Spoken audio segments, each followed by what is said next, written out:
Bueno, hoy tenemos en el segundo día de este Congreso de Economía Política. En la Universidad de Moreno tenemos la Mesa de Estudios de Economía Política Internacional, donde vamos a contar con las exposiciones del embajador Carlos Raimundi, del doctor Carlos Aguiar de Mederos, del magíster Pablo Tavilla y lamentablemente no vamos a poder contar con Mariana Vázquez, que ha tenido un problema y ha avisado en estos días que no se va a poder sumar. Va a acompañar también el embajador Carlos Raimundi.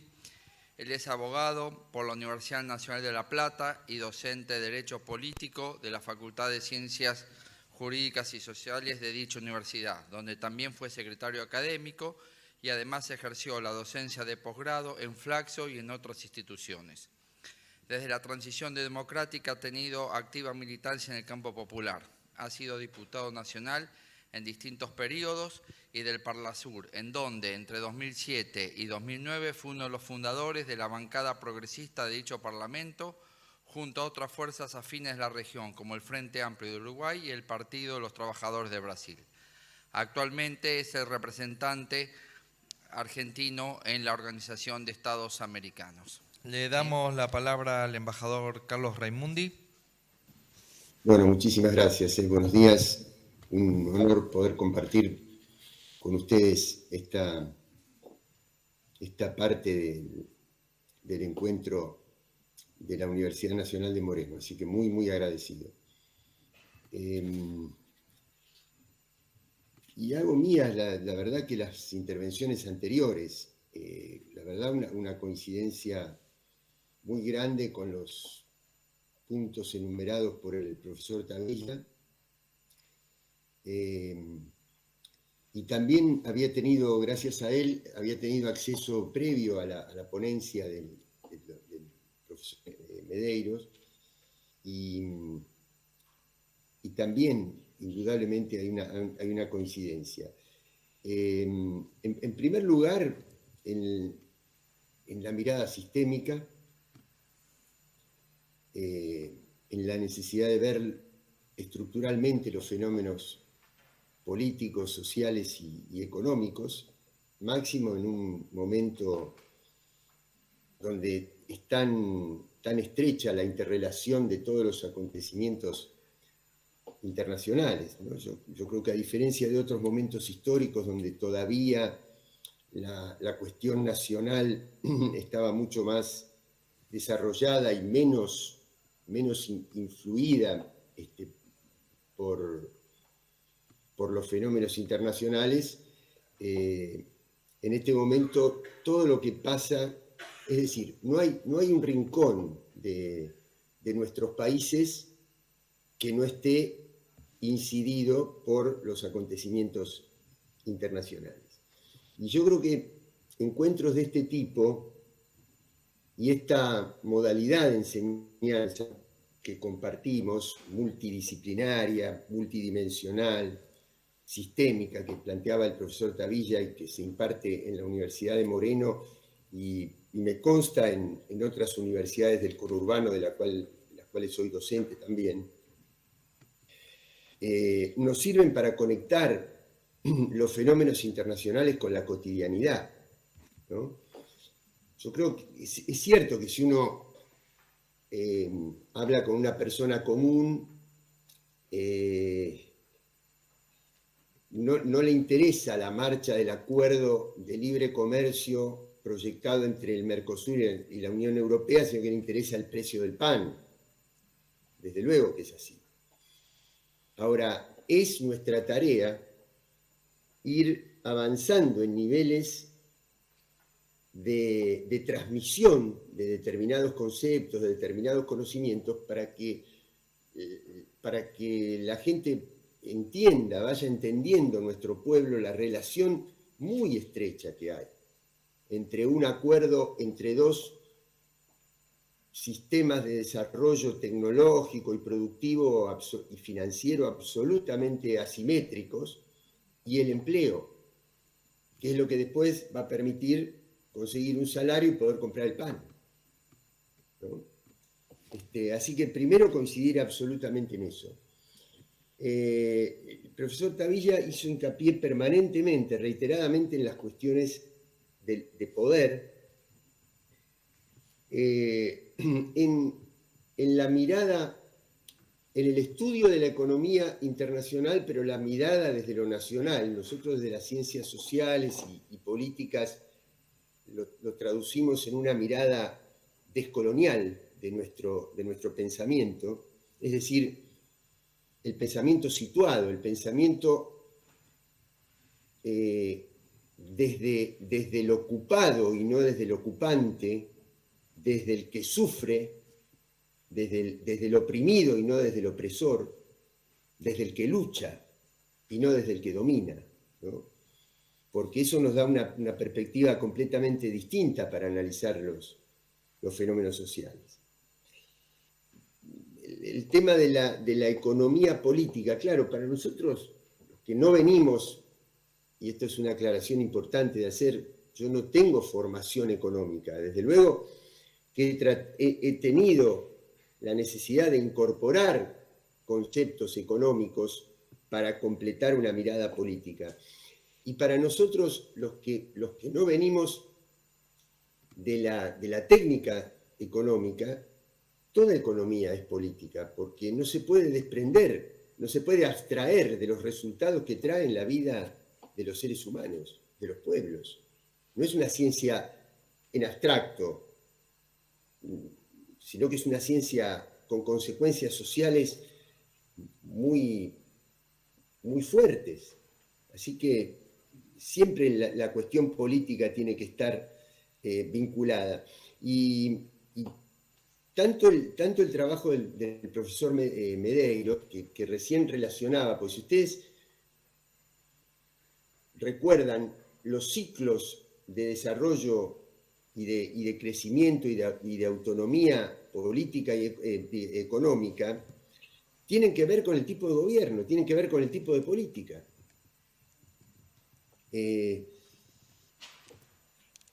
Miren, la política antecede, le da marco a las cuestiones económicas y a las relaciones económicas. Yo pienso, les voy a poner 3 o 4 ejemplos ilustrativos para ver si puedo abonar esta idea.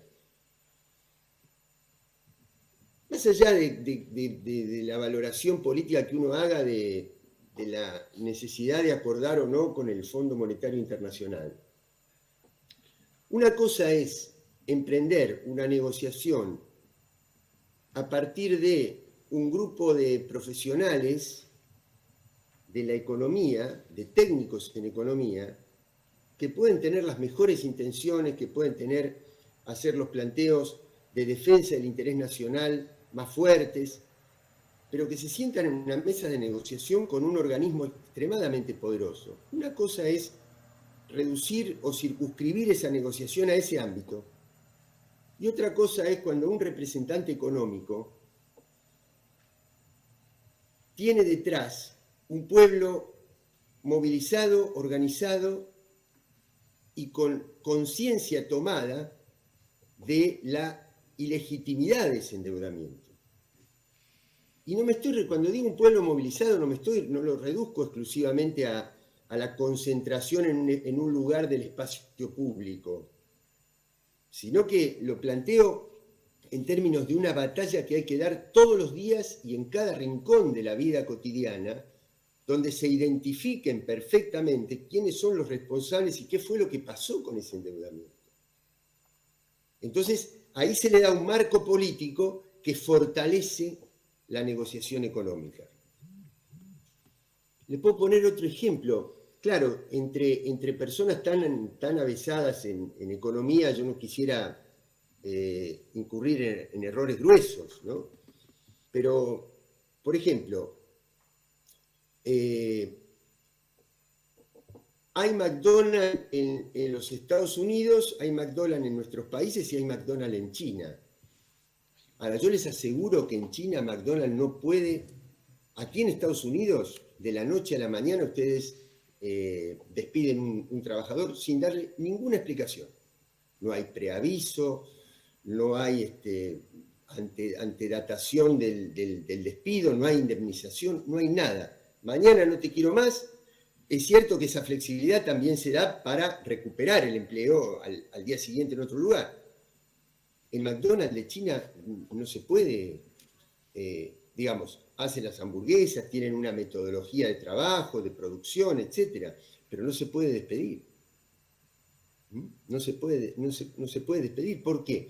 Porque el empleo no es una cuestión ni económica, ni exclusivamente económica, ni tampoco tecnológica. Esto que dicen que la automatización y la robotización reduce los niveles de empleo. Miren, China es uno de los países con mayor nivel de robotización y de tecnología y de tecnologización de su producción. Y no hay un desempleado. ¿Por qué? Porque el desempleo o la política de empleo es una cuestión política, no tecnológica. Yo recién estaba recordando que si fuera exclusivamente por el estado de las economías, yo me pongo en el año 2019 y comparo la situación extremadamente crítica de la economía de Venezuela y la situación de estabilidad económica y crecimiento y desarrollo de la economía de Bolivia, y no tenía comparación. Bolivia, después de la tasa de crecimiento de Panamá, en ese momento, ese año, era la economía que más crecía en la región. Pero donde hubo golpe de Estado fue en Bolivia, no en Venezuela, por cuestiones políticas. Y no se puede decir que la economía venezolana no estaba amenazada, no solamente por factores estrictamente económicos, sino por factores políticos. Recién lo señalaba el profesor Medeiros, ¿no? Las sanciones, la confiscación de sus recursos, el bloqueo, los intentos de intervención militar, etc. Es más, hasta yo me animo a decir que cuando escuchaba, cuando leía en el trabajo del profesor Medeiros la diferencia, la brecha entre las tasas de crecimiento entre el este asiático y América Latina, no solamente lo tengo que atribuir a factores económicos, sino también a factores de cómo organizar la producción, inclusive de cómo organizar el propio capitalismo. Es decir, el modo japonés de organizar la sociedad tuvo una repercusión en cómo fue la relación entre el Japón como la economía más desarrollada, que tenía a su cargo el control de toda el área de influencia del este asiático, fue muy distinta, pero por razones de cultura oriental, por razones culturales, religiosos, históricos, de tradición, tuvo una relación con el resto de los países que venían detrás del Japón, completamente distinta de la que tuvo la relación entre Europa y África y Medio Oriente como sus áreas de influencia, o la que tuvo América del Norte con América del Sur, por razones que fueron mucho más allá de lo estrictamente económico. Y lo otro que coincido con el profesor Tavilla es cuando él plantea la necesidad de contextualizar y de historizar los procesos económicos. Miren, si yo no contextualizo la actual situación de conflicto en Europa y solamente me quedo con la manera que la prensa occidental está planteando ese conflicto, es el lobo feroz se come a Caperucita Roja. Es una mirada absolutamente simplificada entre un agresor y un agredido, sin atender al resto de los factores históricos, culturales, geopolíticos, antropológicos, de cuál es la situación de Rusia en el mundo, cómo fue su historia, cuál es su extensión, cuáles son sus aspiraciones como potencia regional y cómo fue agredida hasta el punto de que dijo, no podemos aceptar una base militar de la OTAN en la frontera de nuestro territorio. Yo no estoy con esto ni justificando la guerra, ni diciendo que no hubo una invasión a un territorio nacional. Estoy diciendo hay que contextualizar para salir de la simplificación de la mera idea del agresor y el agredido.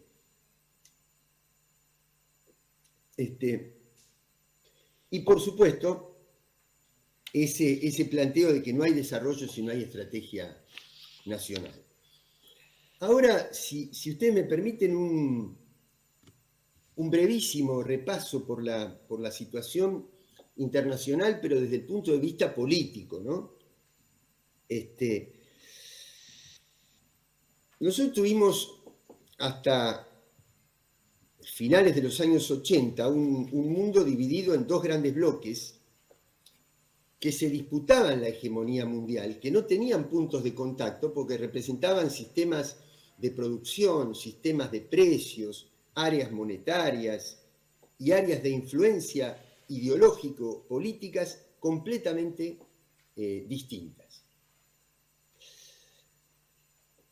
Y el fin de esa etapa no se dio por una dialéctica hegeliana, es decir, una tesis que es influida por una antítesis para sacar una síntesis, sino que se dio por el triunfo de uno de los dos bloques sobre el otro. Tal es así que la economía capitalista se hizo cargo de un sistema económico soviético muy poderoso que hasta pocos años antes había estado disputando la hegemonía política y económica mundial. Claro,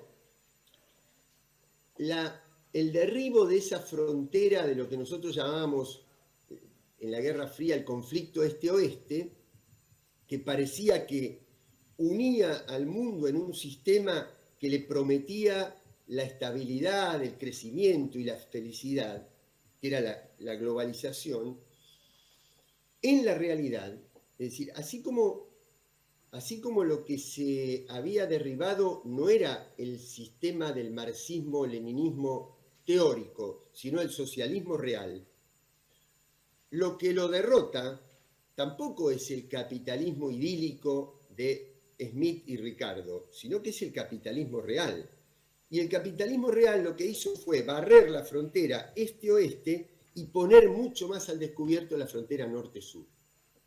La frontera entre el desarrollo y el subdesarrollo y el empobrecimiento colectivo de los países subdesarrollados. Con una particularidad, que mientras eso se producía y el mundo estaba enfocado en esta escena, se producía el crecimiento de China cuando uno combina una tasa de crecimiento de 2 dígitos durante un cuarto de siglo, más que eso se da en el país más poblado de la Tierra, tal es así que de cada 5 personas que caminan sobre la superficie de la Tierra, una es China, indudablemente eso después, tarde o temprano, va a repercutir en el sistema mundo. Y frente a eso, frente a esas situaciones donde nos encontramos en este momento. Hasta hace poco tiempo había una particularidad, digamos, había al mismo tiempo, a mi manera de ver, una disputa de hegemonía, porque China se equiparó al PBI de los Estados Unidos, en términos absolutos. Es más, está en ascenso comparativamente con la declinación del bloque atlántico, noratlántico, está en ascenso desde el punto de vista de la cantidad de acuerdos comerciales, de la cantidad de acuerdos de inversión, de la producción de nuevas tecnologías, del registro de patentes intelectuales, etc. Está en ascenso, claramente en ascenso. No tiene todavía el PBI per cápita. ¿Por qué? Porque igualó el PBI, igualó la riqueza absoluta, pero la tiene que dividir entre una población 4 veces mayor a la de los Estados Unidos.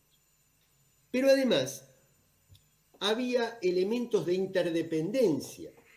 No era una bipolaridad al estilo de la Guerra Fría, sino que había elementos de competencia que convivían o coexistían con elementos de dependencia. ¿Por qué? Porque el superávit comercial de China iba directamente las exportaciones chinas iban a los Estados Unidos, que habían relocalizado sus industrias y por lo tanto habían dejado de producir, tenían mucho déficit comercial, y al mismo tiempo China dependía de los Estados Unidos porque se apropiaba de títulos de la deuda norteamericana. Y porque buena parte de sus reservas estaban de acuerdo, digamos, con la necesidad de que no se desplomara el sistema estadounidense. Pero claro, la lógica de acumulación del capital financiero no acepta otro tipo de sistema mundo que no sea el de la unipolaridad. No acepta convivir entre dos y acordar con otro sistema. Y eso es lo que llevó a la agudización de las contradicciones entre el bloque atlántico que representa el capital financiero globalizado y el eje asiático. Por lo tanto, bueno, y la guerra de Ucrania es una de sus consecuencias. ¿Por qué? Porque este sistema dominante, hasta no hace muchos años, se apoya no solamente en la acumulación de capital financiero, en la multiplicación del capital financiero, sino también se apoya en instituciones de carácter político, como las Naciones Unidas, en instituciones de carácter económico, como el Fondo Monetario Internacional, la Organización del Comercio, el Banco Mundial, organismos como el CIADI, el Club de París y organismos militares como la OTAN. Quiere decir que en un momento de máxima fricción por la disputa del liderazgo tecnológico de la tecnología de quinta generación, el 5G, o por la producción de los chips que se necesitan para los microconductores y que produce fundamentalmente Taiwán, que es una zona de disputa porque pertenece al mundo capitalista, pero territorial y políticamente pertenece históricamente a China. Bueno, eso lleva a la agudización de las contradicciones y a la necesidad de expandir la OTAN, no solamente como una organización del Atlántico Norte, sino expandirla hacia el Pacífico con el acuerdo que hizo el Reino Unido con los Estados Unidos y Australia, hacia el Índico y el Pacífico, y también el Atlántico Sur, fortaleciendo la ocupación de las Malvinas, con todo lo que eso representa como control del espacio marítimo del Atlántico Sur y proyección a la Antártida, que es otra de las fuentes de recursos del futuro. En esa situación estamos, y por eso, si esta escalada no llega a concretar una guerra nuclear, no es por una cuestión ética, no es por una cuestión de autorregulación del sistema, es por una cuestión de temor a la autodestrucción. Es decir, es temor a que aún la potencia agresora pueda ser destruida, dada la magnitud de los arsenales nucleares que están acumulados en 5 países fundamentalmente del mundo. Ahora, para resumir, yo creo que este sistema nos ha llevado a 3 puntos fundamentales que ya no tienen capacidad de continuar sino a través de una conflictividad mundial de distintos órdenes. El primero, la tendencia a la concentración irrefrenable, irracional de la riqueza. Nosotros estamos llegando cada vez más cerca de que un 1% de la población mundial acumule la misma cantidad de recursos que el resto de la población del mundo. El segundo punto es el cataclismo ambiental. Y el tercer punto es esta cercanía de una contienda nuclear. Entonces, primera conclusión. Estas instituciones que nombré recién, Fondo Monetario, etc., OTAN,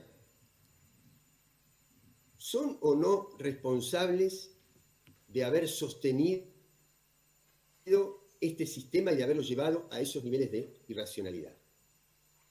Yo creo que no hay ninguna duda de que son las responsables de haber sostenido la estructura de este sistema. Entonces surge una pregunta. Alguien, y desde luego que es polémica y no les pido que la compartan, pero ¿alguien puede creer que acudir a estos mismos organismos, que son los que han sostenido un sistema que llegó a este punto, son los que nos van a otorgar los recetarios para poder salir de esa catástrofe de las cuales esos son los organismos responsables? Y no estoy responsabilizando únicamente desde el punto de vista de organismos públicos o multilaterales, porque esos organismos multilaterales están financiados por los grandes fondos de inversión privada. Es un sistema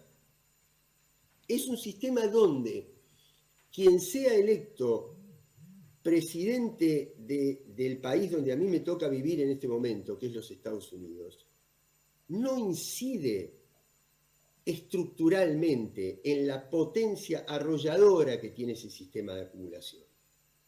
Y además no podría incidir, porque, miren, a mí me toca vivir en un país, y yo creo que esto es algo que mucha gente que llega al mundo del desarrollo queda asombrada, encandilada por el mundo del desarrollo, porque el mundo del desarrollo tiene elementos dignos de admiración.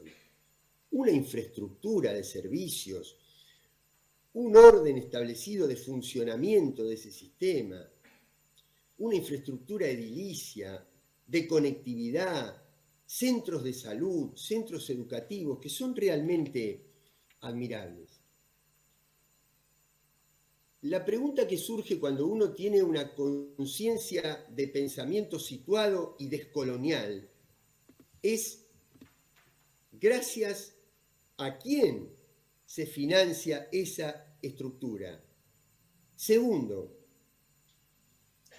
si ustedes marchan por las asombrosas autopistas de este país, no van a ver transporte público y no van a ver una red ferroviaria desarrollada. Es transporte automovilístico, automotriz, con un parque automotor de última generación y en su inmensa mayoría, en el 80%, y créanme que no les miento ni les exagero, ocupados por una sola persona. ¿Ustedes se imaginan en este momento de crisis energética, de crisis de la matriz tradicional de los hidrocarburos fósiles, lo que significa esa dilapidación de recursos? Primera pregunta. Segunda pregunta. ¿Ustedes creen que no hay relación entre este nivel de desarrollo, donde los Estados Unidos, con el 4% de la población mundial, consumen prácticamente entre un cuarto, y hubo momentos históricos que un tercio de la energía mundial, para sostener ese nivel de vida, no necesitan hacer guerras en los lugares donde están las principales reservas de esos recursos?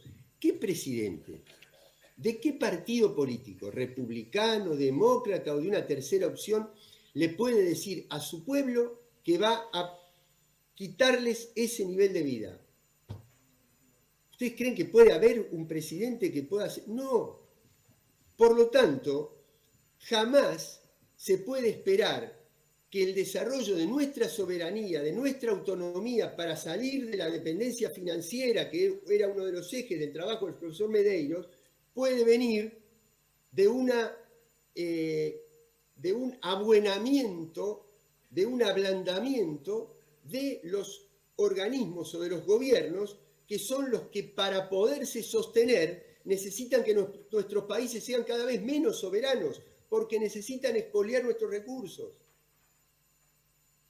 Y lo que pasa en Medio Oriente con el litio, con el petróleo, pasa en nuestros países con los acuíferos, con el litio, con la Amazonia, con la pesca, con los recursos del Atlántico Sur, etc., con las tierras raras y con todos los recursos que encierra América del Sur. Por eso, y ya entrando en el último tramo y en el papel de América, y desde luego que quedan muchísimas cosas para desarrollar, porque simplemente estoy enumerando, nosotros tenemos que defender un valor central, que es América del Sur y América Latina y Caribe como zona de paz. Como zona de paz.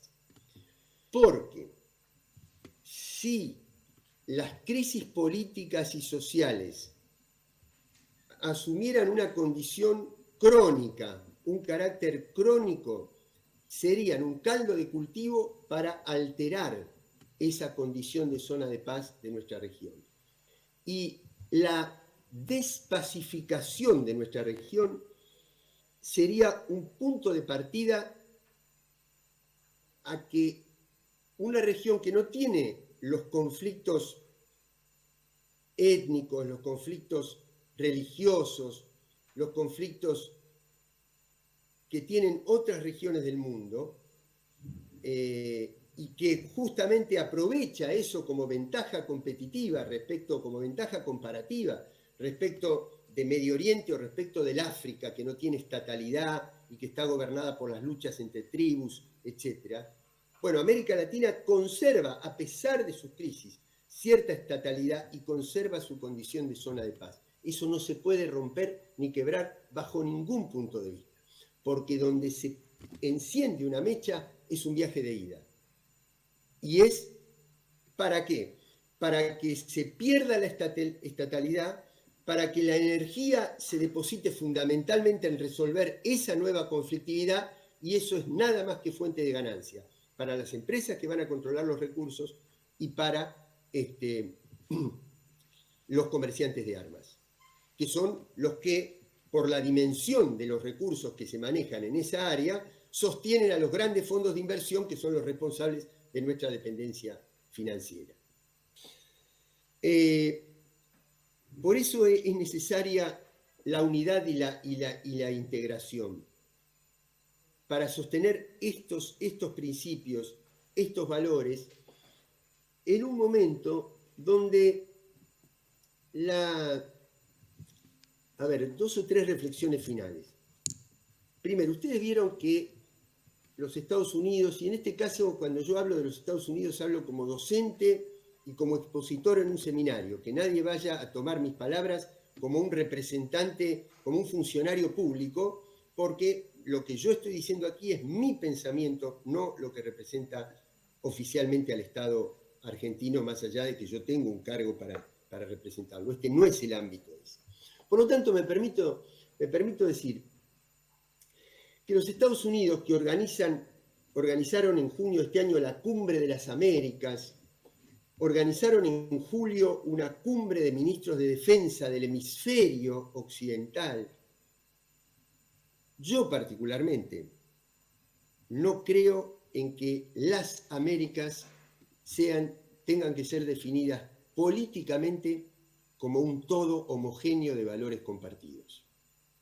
Las Américas es un concepto geográfico. Formamos parte de un mismo continente geográficamente. Políticamente, 2 de los 35 estados de las Américas, Canadá y Estados Unidos, concentran el 80% del PBI y pertenecen al G7 y a la OTAN. Y para sostener ese nivel de vida, tienen que limitar nuestra soberanía. Y nuestro desafío es incrementar nuestra soberanía.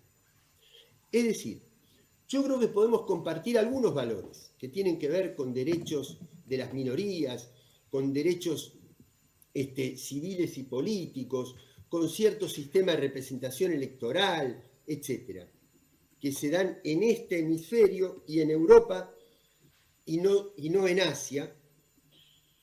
Pero no creo de ninguna manera que tengamos que compartir el valor de que la población tiene que tener libertad para portar armas, que tenemos que acopiar y incrementar el presupuesto, como acaba de anunciar el presidente Biden la semana pasada, el presupuesto para la política nuclear, o que tengamos que defender esos valores desplegando más de 250 bases militares y más de 800 asentamientos militares en todo el mundo.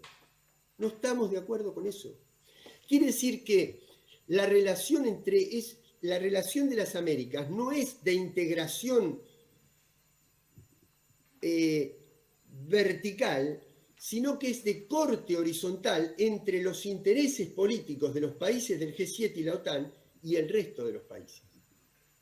Esa es mi impresión personal. La segunda reflexión final. Que no confundamos multilateralismo con multipolaridad. Multilateralismo es una noción jurídica que es la conformación de organismos integrados por más de un Estado, y yo creo en el concepto porque es lo que le permite a un conjunto de Estados a formar normas internacionales que detengan la fuerza y el poder arbitrario del más poderoso. Quiere decir que conceptualmente creo en eso. Ahora, ¿cómo está funcionando hoy el multilateralismo? Les pongo 3 ejemplos. Uno que el que nos toca más de cerca, Malvinas. Las organizaciones multilaterales, desde hace décadas, que por abrumadora mayoría aprueban la posición argentina de exigir al Reino Unido que se siente a discutir diplomática y pacíficamente la disputa de soberanía. En la totalidad de los países del África, la Organización de Naciones Unidas, este organismo donde a mí me toca estar, a mi pesar, digamos, porque no creo en esta organización en la que yo estoy, que es la OEA, etc. Por abrumadora mayoría, por unanimidad en muchos casos. Y sin embargo, prevalece el papel de la minoría. El otro punto muy importante, muy cercano en el tiempo, OMC, G20, OEA, ONU, Organización Mundial de la Salud, Organización Panamericana de la Salud, le dijeron a los laboratorios que tenían que declarar las vacunas bien público universal y levantar sus derechos de propiedad intelectual para democratizar la distribución de las vacunas COVID en los momentos de pandemia. Jamás sucedió. Todo lo contrario. Bien de mercado, los más poderosos con la 5ª dosis dada y países del Caribe, además atacados por desastres nucleares y por desastres y por la falta de recursos, por la interrupción del turismo durante los 2 años de pandemia, que no tuvieron una sola vacuna. Segunda vez que el multilateralismo cede frente al poder, no de los estados poderosos, sino de los grandes laboratorios y de las grandes corporaciones. Y el tercero fue la semana pasada. Asamblea de Naciones Unidas, 185 países votaron en favor de levantar el bloqueo de Cuba. 2 votaron en contra, Estados Unidos e Israel. 2 se abstuvieron, el Brasil de Bolsonaro, porque todavía está Bolsonaro como presidente de Brasil, y Ucrania. Para que se entienda el papel de Ucrania en la disputa geopolítica de los 2 grandes bloques. 185 países. Entonces, ¿se cree en el derecho internacional y en el multilateralismo? ¿O se trata de cuestiones estrictamente de poder? Es decir, el poder de los más pocos puede más que el derecho de los más muchos. Estas son algunas de las cosas que quería decirles. Bueno, seguramente se me escapan otras. Lo último.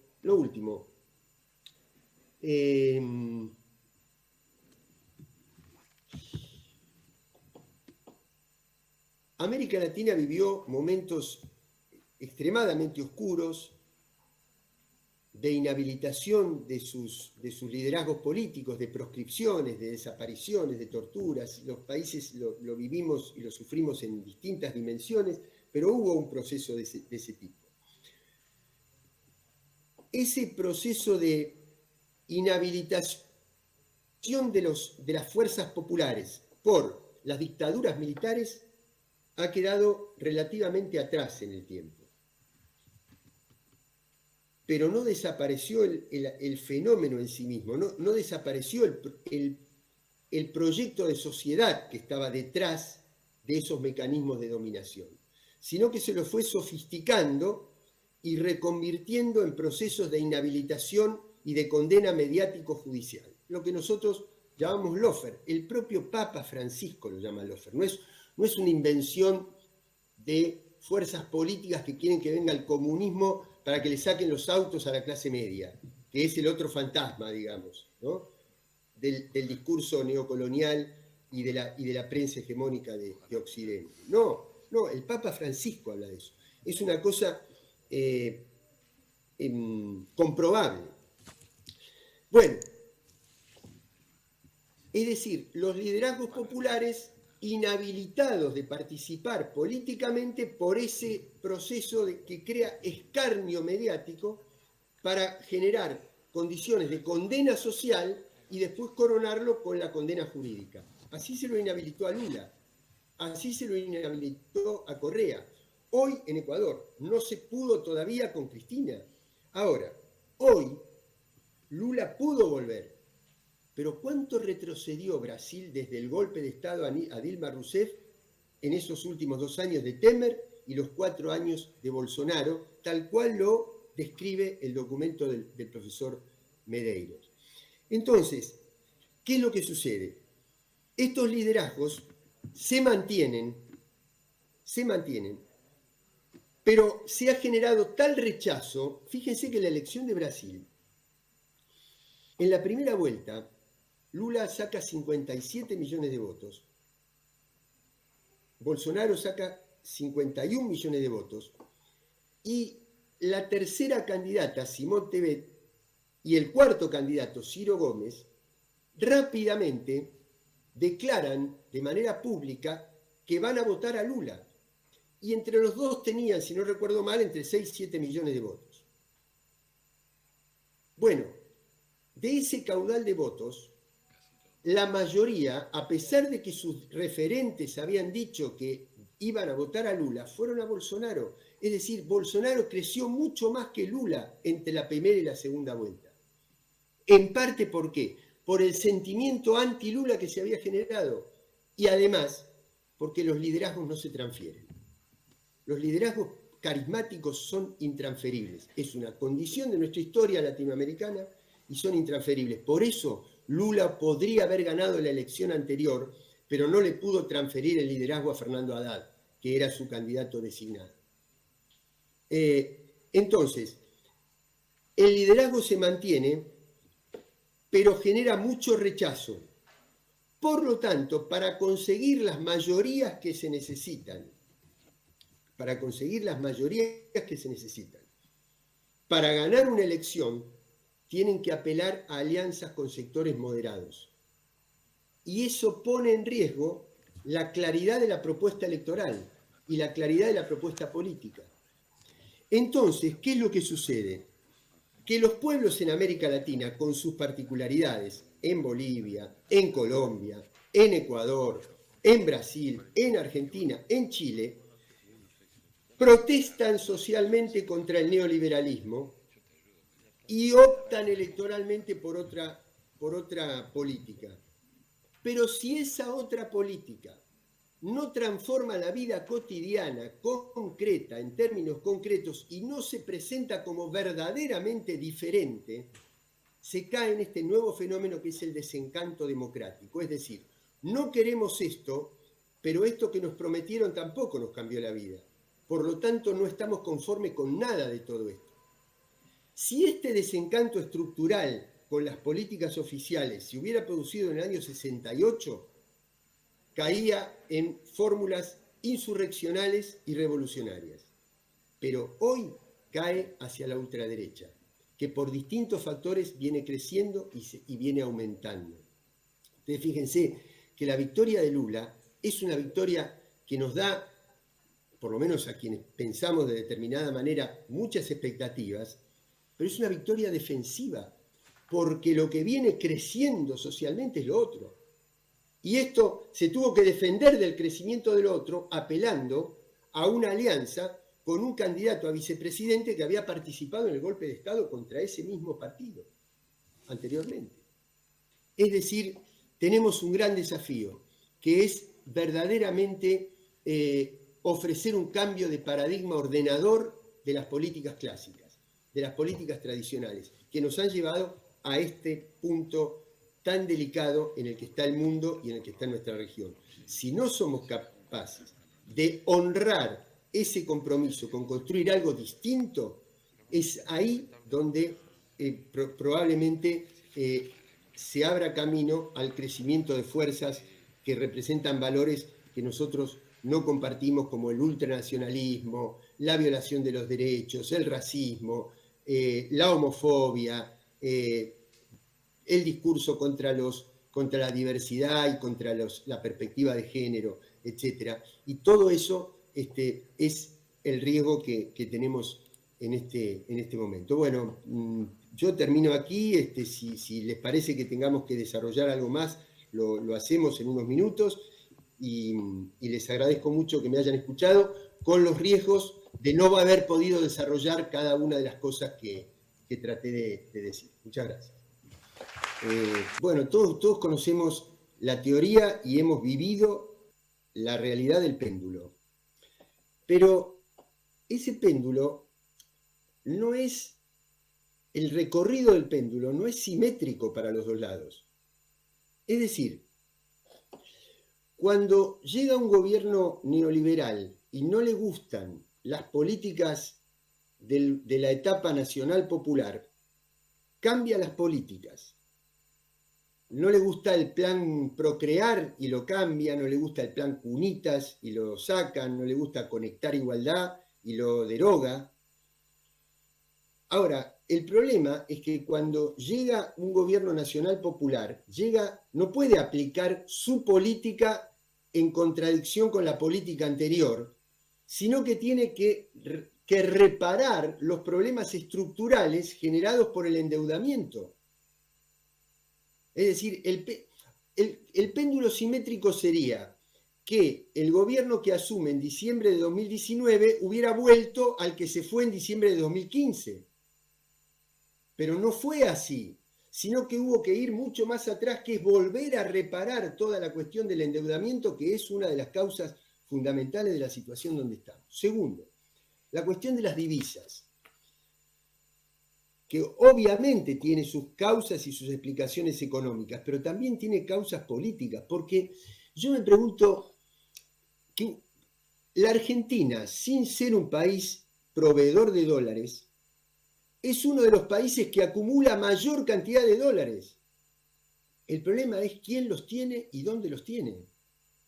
Si nosotros tenemos recursos en moneda extranjera atesorados en el interior del país o depositados en las guaridas fiscales en equivalente entre medio y un PBI de la Argentina, no es que la Argentina no tiene dólares, es que el Estado argentino no fue capaz políticamente de apropiarse de los dólares que generó el sistema productivo argentino. Y ese es un problema político, no es un problema económico. De la misma manera que le pongo el ejemplo de un país que tiene tremenda crisis crónica de su política y tiene fundamentos macroeconómicos muy sólidos, que es Perú. Es decir, la crisis de Perú, que en los últimos 3 años se cargó 5 presidentes y 3 congresos. En 3 años. Entre juicios, derrocamientos y la crisis que tiene el actual presidente. Sin embargo, cuando uno analiza los fundamentos macroeconómicos de la economía del Perú, son muy sólidos.